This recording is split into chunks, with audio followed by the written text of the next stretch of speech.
को मैटर करती है पोर्ट्स, क्योंकि इंडिया के पास अपनी पोर्ट भी है, चाइना के पास पोर्ट नहीं लगती। उनको अगर जाना पड़ता था हांगकांग के जरिए, बहुत लंबा उनको चक्कर पड़ता है उस साइड से, सारे ट्रैवलिंग का उनको बहुत कॉस्ट पड़ती है। इसलिए ज़ाहिर बात है हर कंपनी, हर इंडस्ट्री जो है अपना फ़ायदा सोचती है, तो उन्होंने इसलिए इंडिया चूज़ किया। क्योंकि यार एक तो वहाँ पे मैन पावर बहुत ज़्यादा है, वहाँ पे चीज़ें जो है आपको कॉस्ट टू कॉस्ट मिल जाती हैं, सस्ती भी मिलती हैं। इसलिए टेस्ला भी आई थिंक सो कि वहाँ पे शिफ्ट हुई है। एंड एप्पल स्टोर का तो ऑलरेडी पता है मुझे। ठीक है जी, अब इंडिया जो है वो चंद महीनों के बाद अपना सियारा खिलाफे भेज रहा है। बिल्कुल। ठीक है, 16 अरब रुपया 700 अरब रुपया उनका लग रहा ठीक है, है। और हम 2 अरब के लिए IMF के जो है उनके तल्ले मिन्नतें कर रहे हैं, और हमारे ऊपर वो बोझ पे बोझ डाल रहे हैं। के अंदर क्या समझते हो आपकी दुनिया, अगर सारी की सारी दुनिया का इंटरेस्ट देखें तो इंडिया के ऊपर ज्यादा क्यों है, ज्यादा इन्वेस्टर्स उधर क्यों जा रहे हैं एज कम्पेयर टू पाकिस्तान?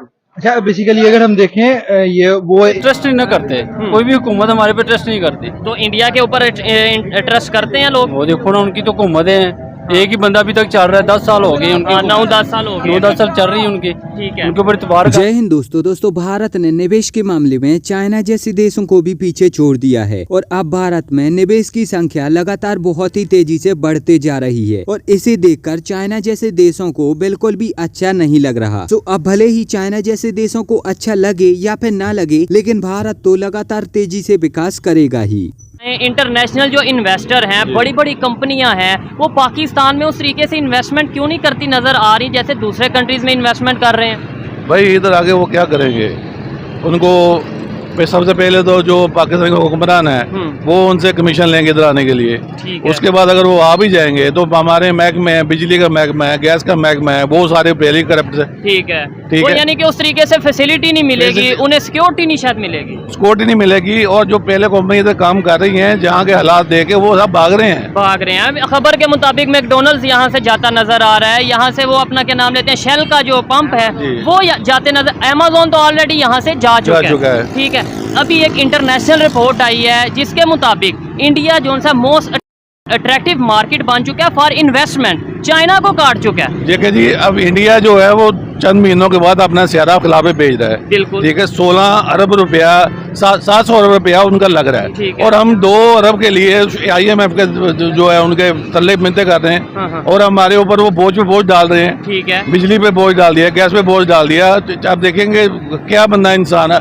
अब मैं अगर 1000 रुपया लेके जाता हूँ इधर से, तो मैं 1000 में अपने घर का खर्चा कैसे चलाऊंगा? 1000 में आपने अपने बच्चों की स्कूल की फीस, घर का किराया, फिर बिजली का बिल, वही क्या करेंगे हम? ऐसे ही। अब दरअसल हाल ही में इन्वेस्को ग्लोबल रिपोर्ट आई, और जिसके अनुसार सुनने में ये आया कि भारत ने इन्वेस्टमेंट के मामले में चाइना जैसे देशों को पीछे छोड़ दिया है, और अब भारत में निवेश की संख्या लगातार बहुत ही तेजी से बढ़ते जा रही है। रिपोर्ट बताती है कि भारत निवेश के लिए पूरी दुनिया में एक बहुत ही अच्छी जगह बन चुका है। इस रिपोर्ट का सकारात्मक प्रभाव हमें भारत की अर्थव्यवस्था पर देखने को मिलेगा। इस रिपोर्ट के आने की वजह से भारत को कई जगह से फायदा हो सकता है कि जो अमेरिका की रेटिंग एजेंसी हैं वो भारत की रेटिंग और भी ज्यादा अच्छी कर दे, जिसकी वजह से जो भारत का इंटरेस्ट रेट है वो कम हो जाए, और भारत को दुनिया भर के देशों को कम से कम ब्याज चुकाना पड़े, और इसकी वजह से भारत अपना बहुत सारा पैसा बचा पाएगा और उस पैसे को दूसरी जगहों पर निवेश कर पाएगा। दूसरी तरफ इस रिपोर्ट को देखकर बहुत सारी कंपनियां भारत में अपना बिजनेस सेटअप करने का विचार मन में लाएंगी, और इसके लिए वो भारत में बहुत सारा पैसा निवेश करेंगी। एक और फायदा भारत को यहाँ पर ये होगा कि भारत में जितना ज्यादा निवेश बढ़ेगा, भारत में जितनी ज्यादा कंपनियां आएंगी, और जितनी ज्यादा कंपनियां भारत में सफल होंगी, तो उनको देखकर और भी ज्यादा कंपनियां यहाँ पर आएंगी और पैसा निवेश करेंगी, और इसकी वजह से जो भारत सरकार का बॉन्ड है वो और भी ज्यादा मजबूत हो जाएगा, और फिर उस बॉन्ड का उपयोग करके भारत सरकार इंटरनेशनल बाजार से और ज्यादा पैसा इशू करवा पाएगी, और उस पैसे का उपयोग करके भारत में और भी ज्यादा विकास करवा पाएगी। साथ ही साथ लंबे समय में आपको हमारी करेंसी पर भी इसका सकारात्मक प्रभाव देखने को मिलेगा। तो फिलहाल तो यही अंदाजा लगाया जा रहा है कि इस रिपोर्ट की वजह से भारत को कई बड़े बड़े फायदे हो सकते हैं। जो एजेंसियां ये रिपोर्ट बनाती हैं उनका मकसद केवल और केवल कंपनियों को ये बताना होता है कि कौन सी जगह पर आपको पैसा निवेश करना चाहिए और कौन सी जगह पर आपको पैसा निवेश नहीं करना चाहिए। अब एजेंसियों का यहाँ पर कहना है कि भारत में पैसा निवेश करने का सबसे बड़ा कारण ये भी है कि भारत में राजनीतिक स्थिरता है, और ये भारत में एक बहुत ही बड़ा कारण है जिसकी वजह से कंपनियां भारत में पैसा निवेश निवेश कर रही हैं। लेकिन मेरे हिसाब से मेन कारण कई और हैं और उसकी वजह से ही जो विदेशी कंपनियां हैं वो भारत में आती हैं और भारत में अपना पैसा निवेश करती हैं। क्या वजूहत है कि इंडिया के ऊपर ज्यादा इंटरेस्टेड क्यों होते हैं लोग इन्वेस्टमेंट के लिए?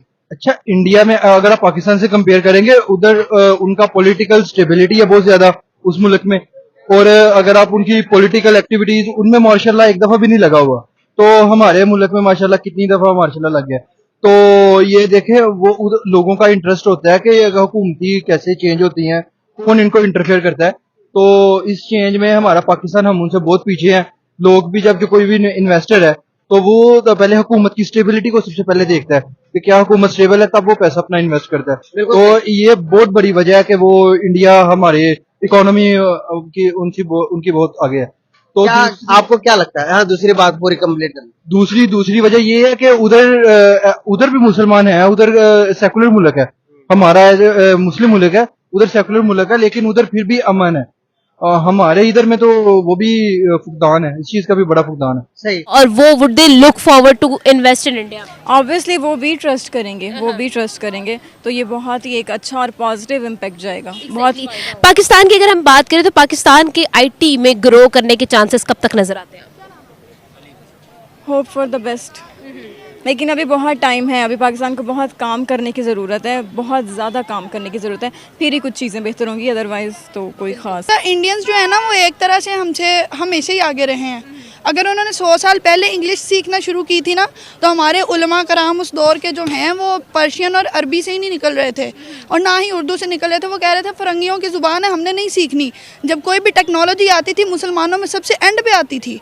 ये ज़वाल था मुसलमानों का, जबकि एक टाइम था कि मुसलमानों ने हर चीज़ को ईजाद करना सीखा। रियाजी किसने बनाई आप देख लीजिए, ठीक है। इसी तरह केमिस्ट्री के बारे में मुसलमान बहुत आगे रहे, लेकिन हमारी बदकिस्मती है, हमारी गवर्नमेंट से आपस में इस लायक नहीं है अभी कि कोई देखें। एक इन्वेस्टर जब आता है वो क्या मांगता है कि मुझे ओपनली अपॉर्चुनिटी मिले कि भाई अगर मैं वहां पे जाके बिजनेस करूं तो मेरा बिजनेस किसी वजह से भी ब्लॉक ना हो। हमारे यहाँ पे दूसरे दिन रोड्स ब्लॉक किए होते हैं, ठीक है। हमारे यहाँ पे सियासी माहौल नहीं ठीक हो रहा, हमारे यहाँ पे एक दूसरे को ही बुरा कहने पे तुले हुए हैं, ठीक है। बात होती है, ठीक है। उसके बाद काफी चीजें हैं, ठीक है, जिस करप्शन वगैरह, ठीक है। उसके बाद पहले इन्होंने कोरोना का बहाना लगाया था, ठीक है। उसकी वजह से इतना लो गया हमारा रेट कि जिसकी कोई हद नहीं है, तो उसकी वजह से बहुत काम खराब हुआ है कि इन्होंने बाहर से एड्स भी ली हैं, ठीक है। इन्होंने पाकिस्तान को भी लगाया भी नहीं, इन्होंने अपने खजाने भरे हुकूमत ने। सबसे बड़ी बात होती है ट्रस्ट। अगर हम बात कर लें ट्रस्ट की, तो हम अपने ही इन्वेस्टर्स की जो है ना वो ट्रस्ट, अपने इन्वेस्टर जो पाकिस्तान में बैठे हैं उनका ट्रस्ट बिल्ड नहीं कर पा रहे। फॉर एग्जांपल मैं अगर आपकी बात ले लूं, आपकी मिसाल ले लूं, आपके पास आज पैसा हो, ठीक है। खैर कुछ भी हो, इस सब की वजह से भारत को तो फायदा हो रहा है, तो इस पर आपकी क्या प्रतिक्रिया है आप वो हमें नीचे कमेंट में जरूर बताएं।